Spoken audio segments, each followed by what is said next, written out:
Kami di Pro 1 Radio Republik Indonesia. Sesaat lagi kami akan ajak Anda untuk menyimak warta berita daerah dalam bahasa Minang. Untuk itu tetaplah bersama kami di Pro 1 Radio Republik Indonesia.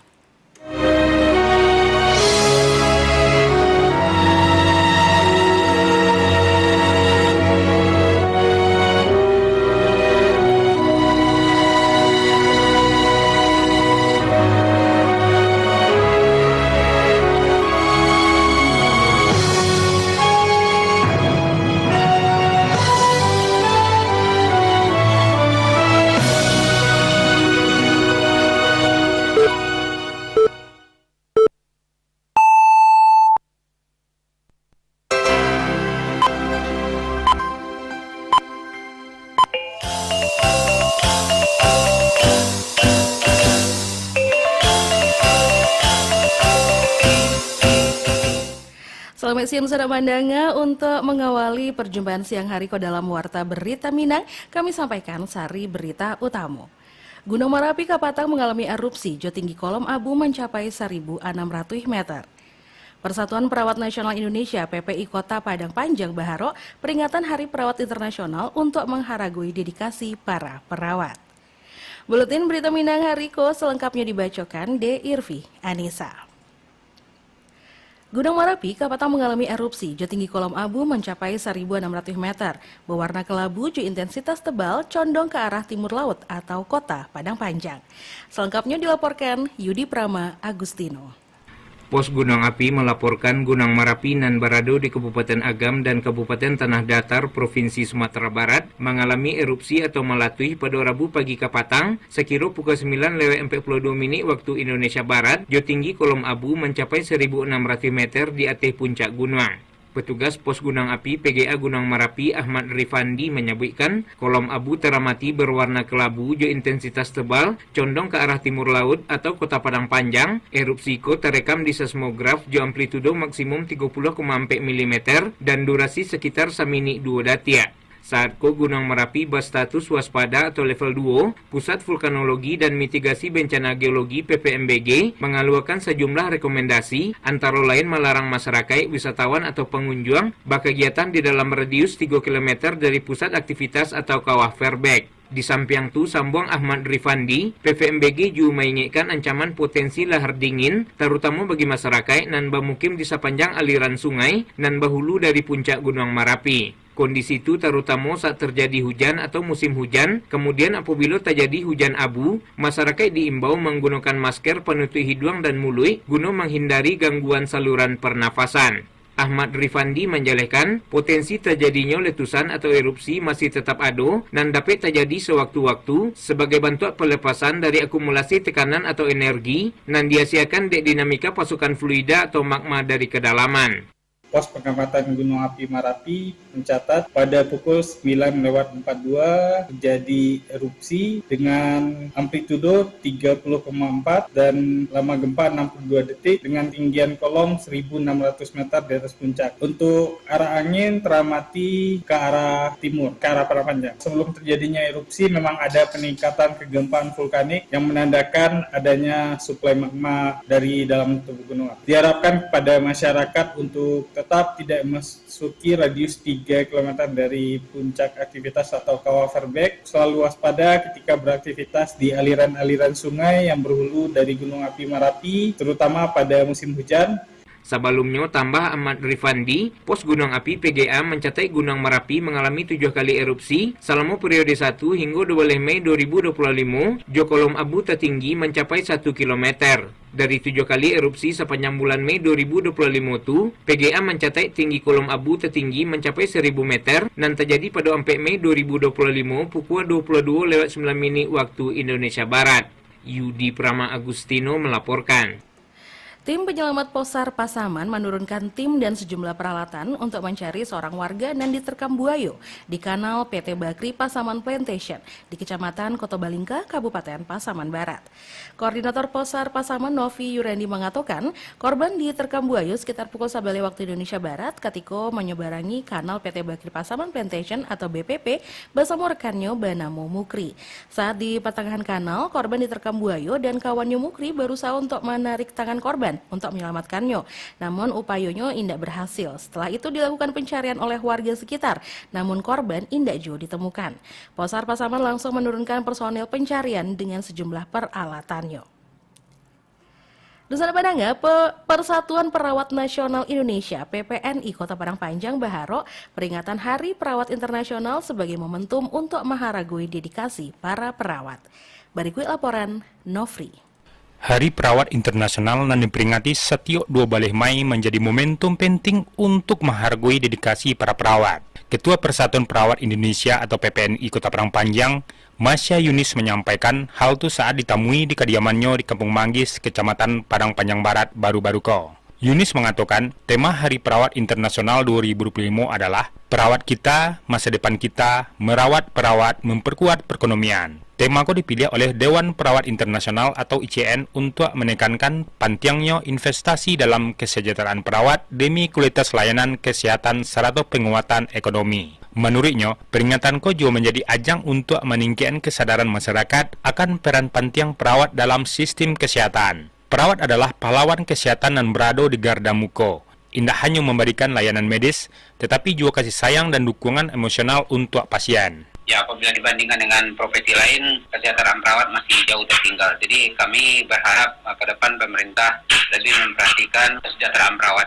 Ucapan terima kasih kepada perawat di seluruh Indonesia yang sebesar-besarnya, khususnya perawat yang ada di Kota Padang Panjang atas dedikasi, kerja keras dan pengorbanan mereka dalam melayani masyarakat sehingga tercapainya derajat kesehatan masyarakat yang optimal. Ketua PPNI Kota Padang Panjang Masya Yunis Baharo, pemerintah lebih memperhatikan kesejahteraan perawat. Inyo menilai, dibanding profesi lain, perawat masih alun mendapatkan kesejahteraan dan setimpal.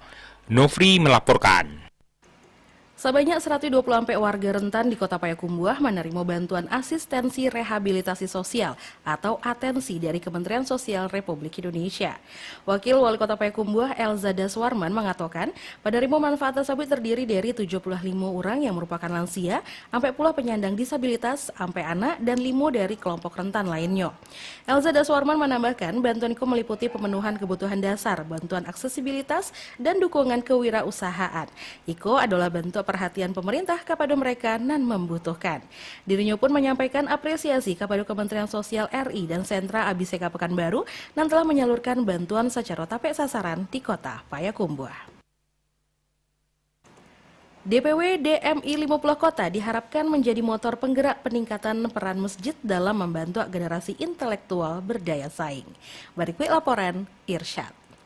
Pengurus Dewan Pimpinan Wilayah atau DPW Dewan Masjid Indonesia atau DMI Kabupaten 50 Kota periode 2025-2030 resmi dilantik. Kepengurusan itu dipimpin oleh Syafri John, juga beranggotakan unsur pengurus masjid, ormas, pegawai Kemenak, serta pengelola pondok pesantren. Pelantikan ko dinilai sebagai langkah strategis dalam menguatkan peran masjid sebagai pusat pembinaan umat. Wakil Bupati 50 Kota Ahlul Badri Toresya menyampaikan bahwa daerahnya selama ko dikenal sebagai penyumbang tokoh intelektual di Sumatera Barat, Indonesia. Menurutnya, estafet kontribusi itu harus dijago agar indak terputih oleh perubahan zaman. Pihaknya berharap kehadiran DMI dapat mendorong lahirnya generasi baru dan mampu berkontribusi bagi bangsa. Dan memang kita bersyukur 50 kota ini adalah penyumbang tokoh-tokoh intelektualitas yang ada di Sumbar dan juga di Indonesia bahkan dunia. Dan kita berharap, tadi berbincang juga dengan Rektor UNP dan mantan Rektor UNP juga. Jadi 50 kota ini juga harus mempertahankan estafeta melahirkan generasi-generasi tersebut. Dan mudah-mudahan kita menyadari bahwasanya peradaban besar itu adalah karya akumulasi antar generasi. Mudah-mudahan masa yang akan datang tidak ada loss generasi dari peradaban ini dari 50 kota. Dan terima kasih kehadiran Bapak Ibu semuanya. Mudah-mudahan ini juga dalam rangka kontribusi meninggikan bata-bata bangunan peradaban di Kabupaten 50 Kota. Masjid juga memiliki peran penting dalam mencetak generasi cerdas juga berakhlak. Kepengurusan DMI nan baru diharapkan mampu meningkatkan peradaban intelektual di Kabupaten 50 Kota. Irsyad melaporkan. Pemerintah Kabupaten Agam menargetkan pendirian sebanyak 92 koperasi merah putih di daerah itu yang akan rampung pada akhir Mei 2025 karena alah selesai sampai puluh 5 unit. Kepala Dinas Koperasi dan Usaha Mikro Kecil Menengah UMKM Agam dan pribadi mengatakan kendala nan ado saat ko adalah masalah pengurusan akte pendirian di notaris yang nantinya akan didaftarkan ke Kementerian Hukum. Dan di pribadi baru pada 12 Juli merupakan hari koperasi, seluruh koperasi alah terdaftar di Kementerian Hukum dan diresmikan oleh Presiden Prabowo. Ada beberapa unit usaha dalam Koperasi Merah Putih bentuk simpan pinjam, klinik kesehatan, obat-obatan murah, serta cold storage. Iko akan disesuaikan jo kondisi nagari. Koperasi Merah Putih akan berguna bagi masyarakat dalam meningkatkan perekonomian. Dinas Pendidikan Joko Kebudayaan Disdikbud kini ketahui mengoptimalkan titik penjemputan layanan angkutan gratis untuk pelajar kota Padang Panjang. Berikut laporan Alwan Ahmad Fauzan. Sebanyak 18 titik dipersiapkan pemerintah kota Padang Panjang untuk menyukseskan program layanan transportasi gratis bagi pelajar sekolah dasar atau SD, sekolah menengah pertama SMP, hingga sekolah menengah atas SMA sederajat Kiniko. Kepala Dinas Pendidikan Joko Kebudayaan Disdikbud Kota Padang Panjang Nasrul Kepadu RRI mengatakan, 18 titik dalam program hasil gagasan Wali Kota Henry Arnis Jo Wakil Wali Kota Alex Saputra antara lain, Kecamatan Padang Panjang Timur PPT, dengan Kelurahan Gantiang sebanyak 3 titik, Kelurahan Sigando, Kelurahan Ekor Lubu, kemudian di Balai Kota Padang Panjang dengan Batu Sangka, Kantor Dinas Pendidikan SMP 6, Kelurahan Ngalak di MTS Negeri 1 Padang Panjang, dan beberapa titik strategis lainnya. Untuk Kecamatan Padang Panjang Barat di Katokan Nasrul, sejumlah wilayah mencakup program layanan transportasi gratis bagi pelajar antara lain, Kelurahan Silayang Bawah sebagai titik kumpul pertama, kemudian di SMP Negeri 2 Padang Panjang, Kawasan Minang Fantasi atau MIFAN, Sarato di SMA Negeri 3 Padang Panjang, Jo SMP Negeri Ampe Padang Panjang. Seluruh pendidikan, kecamatan, dan kelurahan itu berada di titik-titik kumpul yang sudah kami tetapkan dalam rangka memandu mengarahkan siswa-siswa kami untuk menggunakan layanan yang disediakan untuk angkutan gratis. Dengan demikian, Nasrul bersama jajaran Disdikbud Kota Padang Panjang berharap agar seluruh pelajar dapat memanfaatkan program layanan transportasi gratis dengan sebaik-baiknya, sehingga program angkutan sekolah gratis dan diluncurkan pemerintah Kota Padang Panjang sejak 2 Mei Kapatang semakin dikenal luas oleh para pelajar. Dari Kota Padang Panjang, Alwan Ahmad Fauzan, RRI Bukit Tinggi melaporkan. Dalam rangka mendukung program 100 Hari Karajo, Bupati dan Wakil Bupati Dharmasraya Anissa Suci Ramadhani dan Leli Arni, RSUD Sungai Dare melaksanakan operasi katarak gratis untuk masyarakat yang membutuhkan. Dari total 42 nan lolos screening, 41 hadir dan sebanyak 37 orang dinilai siap menjalani operasi katarak. Kegiatan dibuka secara resmi oleh Bupati Dharmasraya Anissa Suci Ramadhani, diwakili Sekretaris Daerah Kabupaten Dharmasraya Haji Adlisman. Dalam sambutannya, Anissa Suci Ramadhani menyampaikan apresiasi dan penghargaan kepada satu pihak yang telah berkontribusi baik tenaga medis maupun para sponsor dan mitra dan mendukung kelancaran pelaksanaan kegiatan. Proses operasi dilakukan oleh tim dokter spesialis mato dari Perdami bersama tim medis RSUD Sungai Dare. Kegiatan dilaksanakan dengan prosedur ketat dan standar pelayanan medis untuk menjamin kenyamanan dan keamanan pasien. Wakil Gubernur Sumbar Vasco Rusemi ST terpilih aklamasi sebagai Ketua IPSI Sumbar periode 2025-2029. Berikut laporan Joni Marbeta. Wakil Gubernur Provinsi Sumatera Barat Vasco Rusemi ST secara resmi aklamasi menjadi Ketua Umum Ikatan Pencak Silat Indonesia IPSI Sumatera Barat periode 2025-2029. Terpilihnya Vasco Rusemi berlangsung secara aklamasi itu dalam musyawarah provinsi luar biasa dan diselenggarakan di Balai Pelatihan Kesehatan Bapelkes Sumatera Barat, dan sebelumnya pemilihan berlangsung alot tersiar kabar ada calon lain dan juga berencana mencalonkan diri sebagai Ketua Umum IPSI Sumatera Barat UAN, dan hingga proses pemilihan selesai dilaksanakan, mayoritas pengurus cabang tetap memberikan dukungan penuh kepada Vasco Rusemi. Tercatat 5 balai dari 9 balai pengurus cabang IPSI di Sumatera Barat menyatakan dukungannya kepada Wagub tu. Dukungan dan mencapai 80% praktis menutup peluang munculnya kandidat tandingan Ketua Umum Ikatan Pencak Silat Indonesia IPSI Sumatera Barat untuk periode 2005-2029. Vasco Rusemi akui silat termasuk sebagai salah satu olahraga tradisi khususnya di ranah Minang perlu dilestarikan. Ya, silet ini fungsinya untuk melestarikan adat budaya kita ya. Dalam masuk ke pemimpinannya, Faskur Semi juga berkomitmen untuk mengangkat kembali marwah pencak silet di ranah Minang. Salah satu program unggulannya adalah menjadikan silet tradisi sebagai kegiatan ekstrakurikuler wajib di tingkat SLTA, sekaligus mengiduian balik batang terandam di keranuan bagi orang Minang. Silet bukan hanya olahraga, melainkan identitas budaya sekaligus sebagai jati diri, sehingga bukunya menjadi titik tolak baru dalam revitalisasi dan pelestarian pencak silet di daerah Nan Salamoko, dikenal sebagai lumbung pesilat berprestasi. Juni Marpita mengabar untuk berita ranah Minang pada siang hari ko.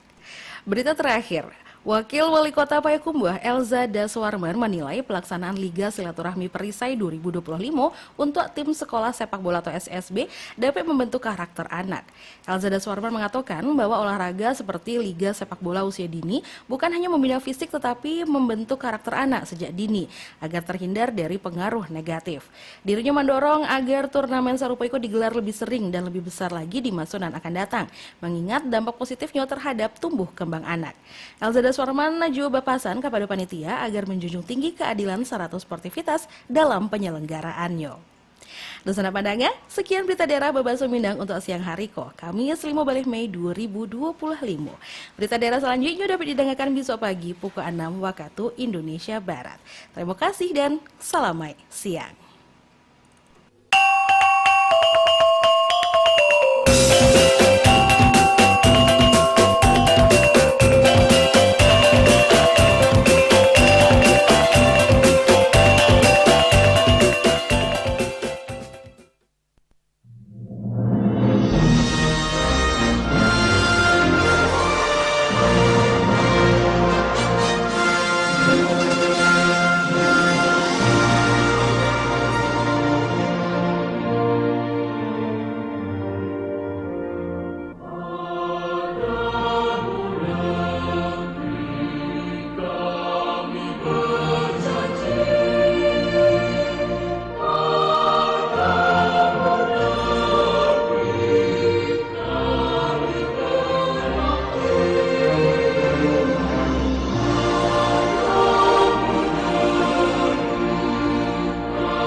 FM Pro 1, kanal informasi dan inspirasi.